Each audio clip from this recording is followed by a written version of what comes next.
Na estreia da Copa, Trump diz que atacará Irã com muita força. O presidente dos Estados Unidos, Donald Trump, ameaçou o Irã por meio de uma publicação no Truth Social. Desce aí um pouquinho. O presidente dos Estados Unidos, Donald Trump, afirmou que o país atacará o Irã com muita força na noite desta quinta-feira. Trump também ameaçou tomar a ilha de Karg.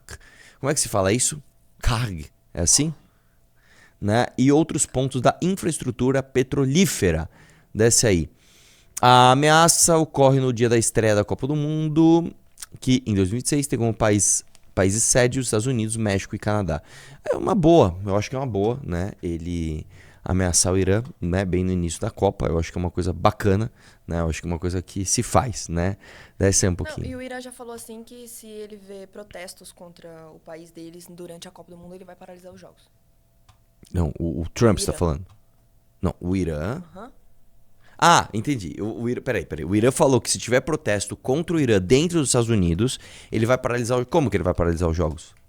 Os jogadores vão fazer igual eu fiz na FFF? Sentar no campo e não vão deixar o jogo acontecer? Eles vão perder de WO. É isso? Essa notícia eu mando pra você. Aqui, ó. Será que vai ser a primeira Copa do Mundo que vai ter isso? Jogos paralisados. Irã ameaça deixar jogos da Copa do Mundo se houver protesto nos estados. Ministros dos Esportes diz que partidas podem ser interrompidas caso apareçam bandeiras não autorizadas ou cânticos contra a seleção. Ah, tá, mas é diferente. Não é que o país está apavorando o outro, apontando o dedo e falando, ó, não é isso. Você está falando, mano, aqui é lugar de esporte, tá? Deixar as manifestações políticas para outro lado, o que eu acho até certo. Beleza? Vamos lá. Lula critica impeachment de Dilma ao citar conversa com o presidente do México. Tem o dedo de alguém. Sim, do Renan Santos do MBL, né? Vai lá, dá play. Que bom, gente. No seu tempinho, Olha lá, tá, pessoal, internet? computador bosta. No seu tempinho, tá? Olha lá. Mentira que tá zoado assim. Que saco, velho. Vamos assim, ó. Acho que está acontecendo um pouco daquilo que aconteceu aqui em 2013. Todo mundo está lembrado de que uma simples reivindicação de 20 centavos de aumento do transporte foi o pretexto para que a extrema-direita tomasse conta das ruas utilizando o verde e amarelo. Pausa Todo mundo aqui, sabe que 20 centavos... Pausa! Mano, que mentira. Que mentira. Assim, mano, é impressionante. O presidente do país não sabe a história das maiores manifestações do seu país. Ele não sabe a história. Não tem nada a ver. 20 centavos foi, se não me engano, junho e julho de 2013. Impeachment da Dilma foi após a eleição dela em 2014, em outubro. Não tem nada a ver, tem quase 2 anos ali de diferença. Vai lá. Não causaria nenhuma revolução em lugar nenhum do mundo. Nem Pausa. na própria empresa. Outra coisa também, meu querido, tanto a extrema-direita, que nem existia na época, quanto a esquerda, tá, ambos diziam não é pelos 20 centavos, as pessoas estavam revoltadas. Com tudo, com essa bosta de governo que o seu partido sempre fez. Vai lá, volta aí. De ônibus que estava pedindo aumento. É que a partir daquele movimento inventaram o Black Boy, que fez uma quebradeira em São Paulo. Pausa, inventaram o quê que ele falou? Volta aí, o Black Boy? Deixa eu ver. Pedindo aumento. É que a partir daquele movimento inventaram o Black Boy, que fez uma quebradeira O Black em São Boy Paulo. é um moleque preto. Tipo assim, tô aqui, pessoal. Black Bloc, velho. Black Bloc. Black Bloc. Vai. E outra, os Black Blocs eram de esquerda, tá? Eram de esquerda. Tanto que eles atacaram as instituições consideradas de direita, como por exemplo a Fiesp. Né? Como por exemplo o Estadão. Como por exemplo a Veja, que eram veículos de imprensa que falavam da possibilidade do impeachment da Dilma. Meu Deus do céu, cara. Cara, assim, nós vivemos num país onde a fake news, ela não é uma coisa disfarçada, não é uma coisa sutil. Não, o presidente da república só vai lá e mente e dane-se.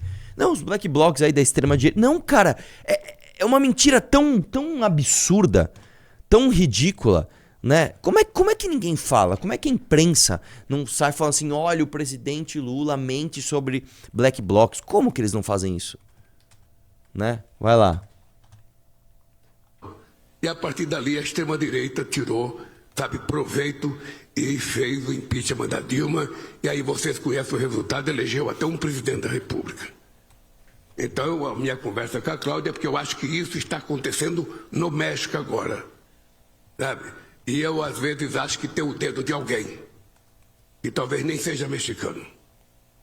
Tá? Pausa. Então, nós pausa. precisamos ficar Aí, muito... aí ele fez a coisa assim, uma coisa que geralmente os grandes hypadores na internet fazem, que é o seguinte: você joga para uma teoria de conspiração que, reparem uma coisa. Teorias de conspiração, geralmente, elas não partem de uma evidência robusta e aí você cria uma teoria. Não é isso. Elas sempre partem de uma imaginação, uma coisa meio etérea, meio genérica, assim. Olha, tem o dedo de alguém. Olha, é muito. Você pode ver, quem é aquele que tem teoria de conspiração, geralmente fica assim, muito poder, né, meu? A gente nem imagina as coisas que acontecem por aí. A galera é muito poderosa, é muito dinheiro. É sempre essas frases que jogam pro além. É uma coisa meio metafísica. É muito poder. É muito não sei o quê. É sempre. E aí, você, sem nenhuma evidência, você faz uma correlação de fatos conhecidos, né, pra alinhar numa coisa que você imaginou. Então, por exemplo, olha, cara, sei lá, caiu o avião do Eduardo Campos. Pô, bicho, caiu o avião do Eduardo Campos, cara. Você tem que ver também que o PT rouba bilhões de reais, né? E tá, uma coisa não tem não tem nada a ver com a outra, né? Você não parte de uma evidência. E aí você começa a achar o que se chama de, como é que chama? Evidência de confirmação, né? Tudo começa a confirmar com a tua tese. E aí o presidente da República fazer um negócio desse é igual, sei lá, o Bolsonaro falando que se tomasse vacina você ia virar jacaré. É isso. É basicamente a mesma coisa, né? Só que vem da esquerda, então pode. Continua aí. Atento sobre essas questões. A economia do Brasil está correta. Obviamente que eu gostaria de crescer 10%. Mas o importante não é o quanto você vai crescer. Olha lá. O importante é se o que você crescer é distribuído. Pausa. Nossa, Ó, posso falar? Essa foi a coisa mais honesta que ele falou, né? Porque é onde a direita e a esquerda discordam frontalmente. Não, cara, é muito mais sobre o que você pode produzir do que sobre o que você pode distribuir de riqueza. Porque se você não produzir, você não consegue distribuir nada. Existe uma coisa ideológica aqui embutida que é o seguinte: essas pessoas preferem estar todo mundo igual na pobreza do que você estar desigual na riqueza. Eu acabei de voltar dos Estados Unidos, cara. Um cara rico lá. Quando você fala de um cara rico nos Estados Unidos, você não tá falando, sei lá, do teu amigo playboy que comprou uma BMW. Não é isso. Um cara rico nos Estados Unidos, ele tem um carro que custa aqui no Brasil, sei lá, R$1,5 milhão. Aí ele tem outro carro igual, porque ele gostou de outra cor, né? Ele tem uma mansão que... Esse é o rico lá. O pobre lá, via de regra, é um cara que tem um carro que você aqui terá que financiar ele em, sei lá, 120 meses para você conseguir comprar. Aqui eu vou falar, aqui você vai comprar uma Saveiro. Eu vou chutar, a Saveiro deve estar quanto? Uns 115 mil reais, 120 pau? Deixa eu ver quanto custa uma Saveiro. Saveiro, que eu sou fã de Saveiro. Saveiro 2026 preço. Vamos ver, ó.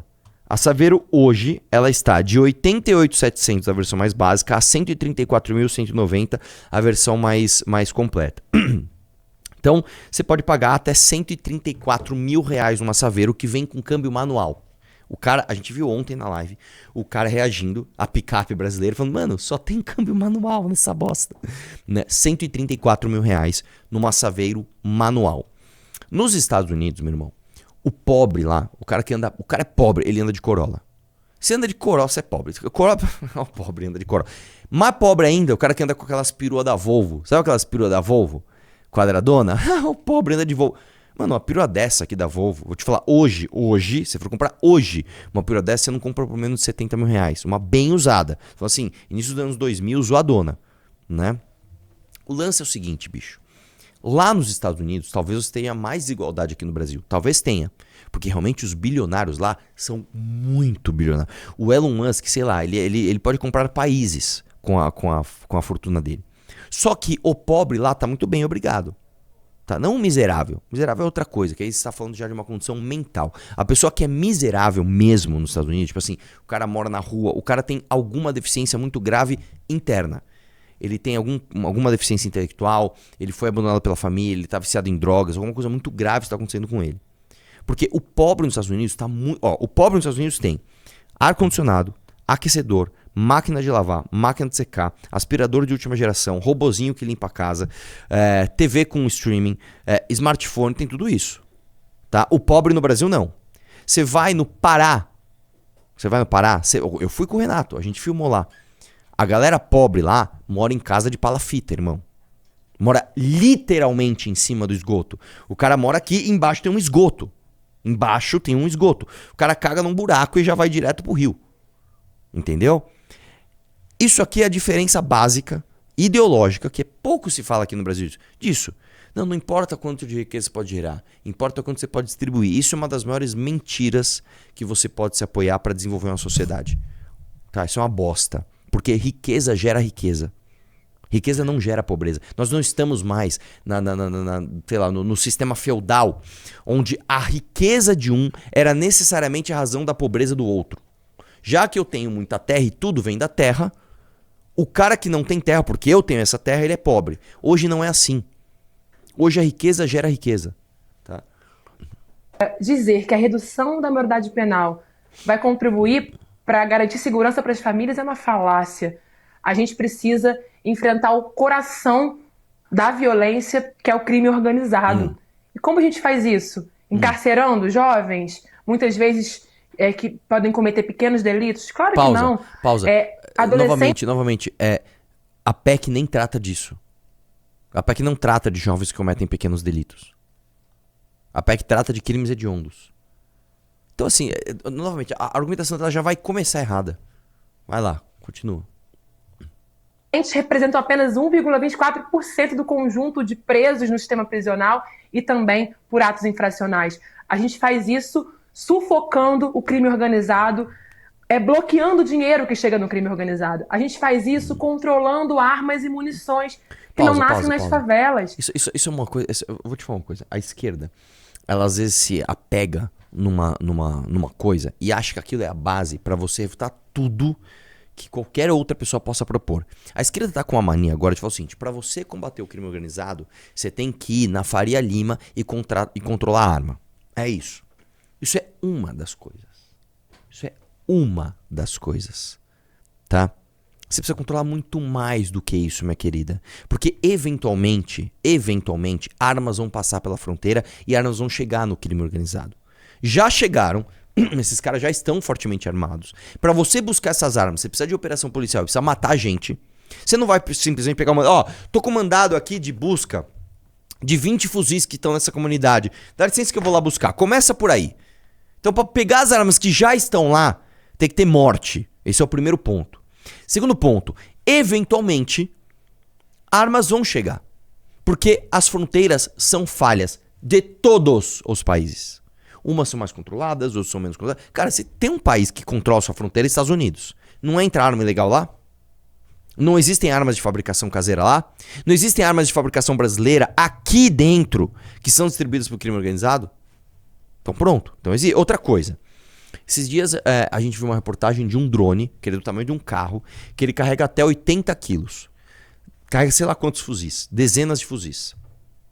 Vamos supor que esse drone, eu não sei como ele chegou aqui. Vamos supor que esse drone chegou voando.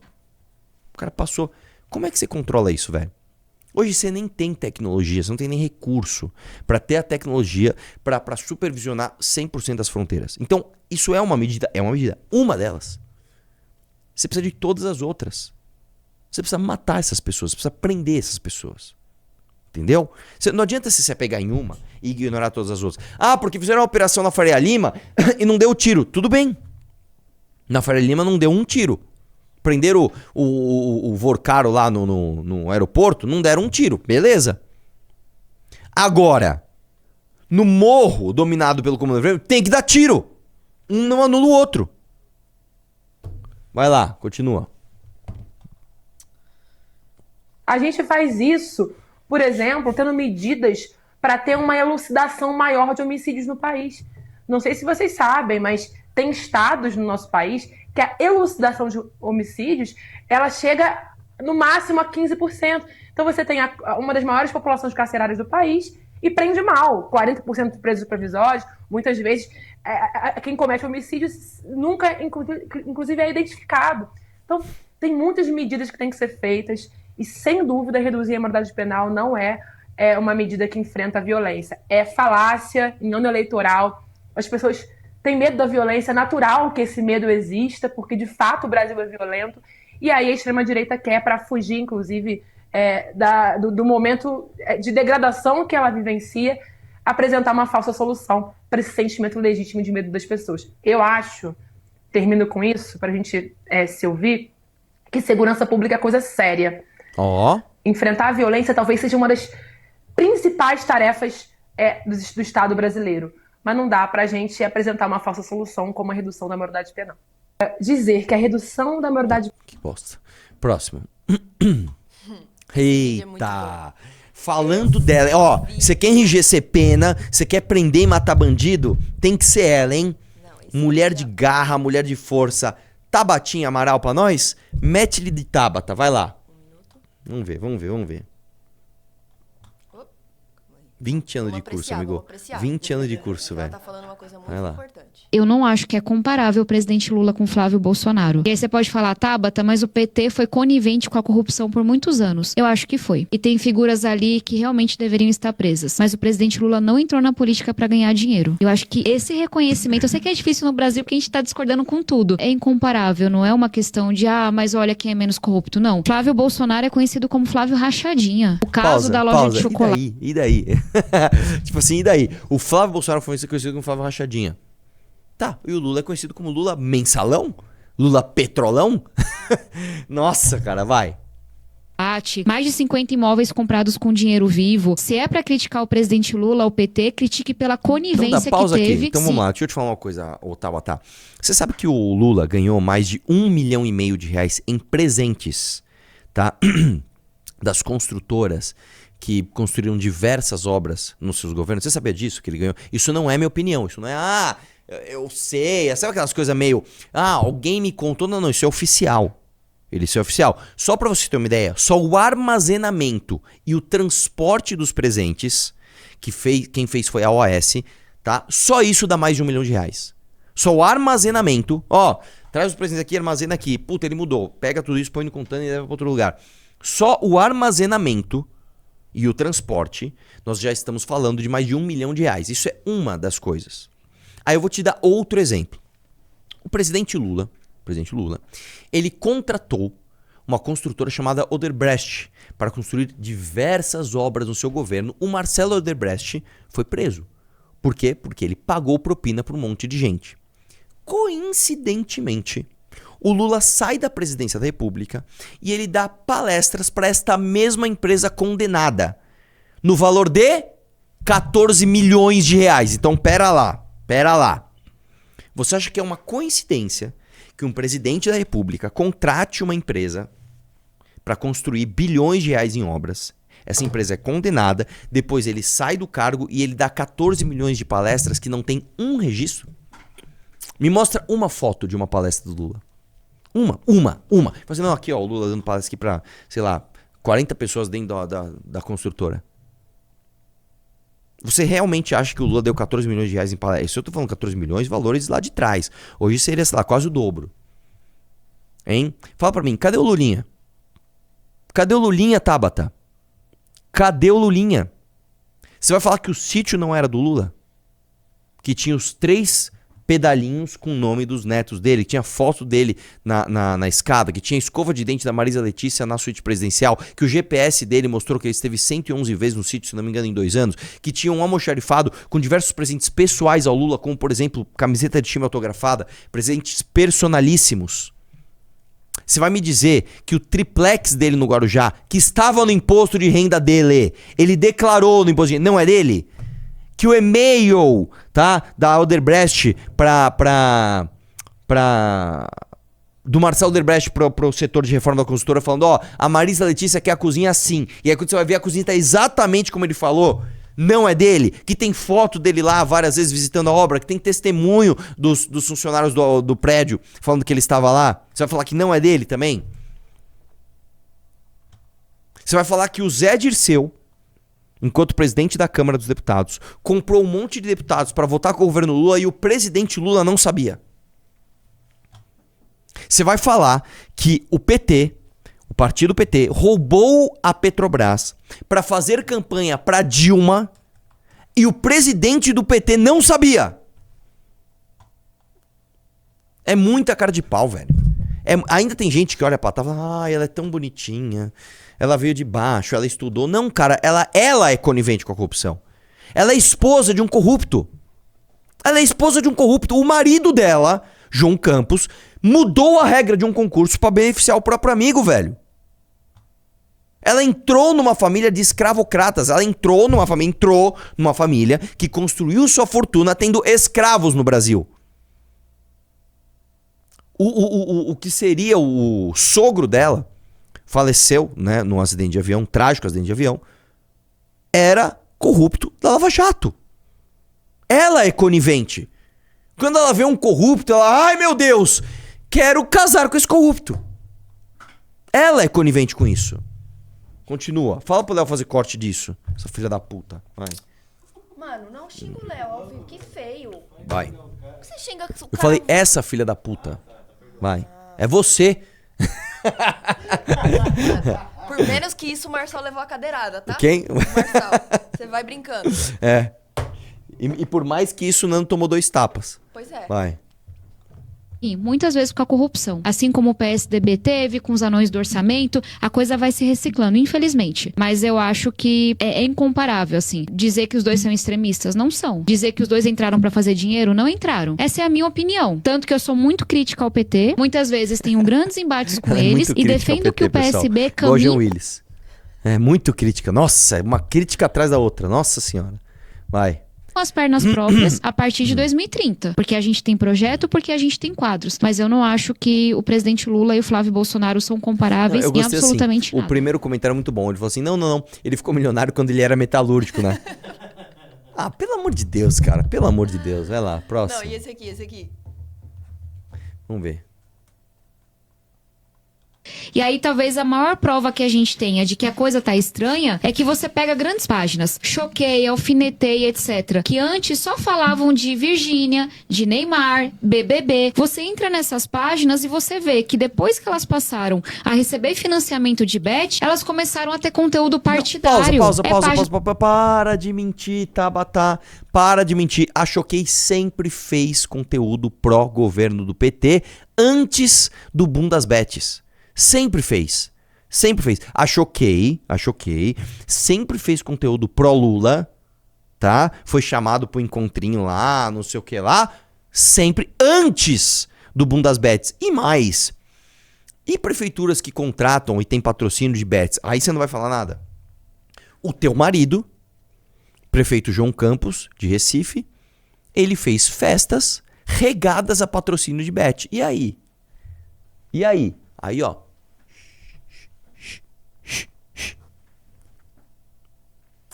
Cara, é muito ridículo, cara. Vai lá.